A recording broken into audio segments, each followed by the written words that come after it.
এই গরিব কুকুরটি অসহায়ের মতো রাস্তা দিয়ে হেঁটে যাচ্ছিল। তার কাছে কোনো খাবার জন্য টাকা পয়সা ছিল না। সে সবার থেকে চেয়ে চেয়ে খাবার খেত, কিন্তু একটি দোকানে খাবার খেতে গেলে তাকে দোকানের লোকজন মিলে অনেক মারধর করলো।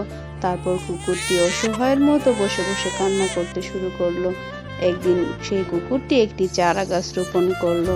সেই চারা গাছটিতে সে সব সময় পানি দিত, খুব যত্ন নিত। দেখতে দেখতে চারা গাছটি অনেক বড় হয়ে গেল এবং তাতে অনেক অনেক কমলা ধরলো।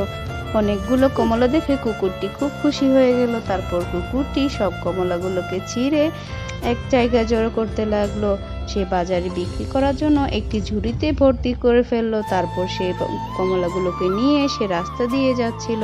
তারপর সে বাজারে গিয়ে কমলাগুলোকে অনেক দামে বিক্রি করলো। সবাই তার কমলা নিল এবং কি তার কাছে অনেকগুলো টাকা হয়ে গেল।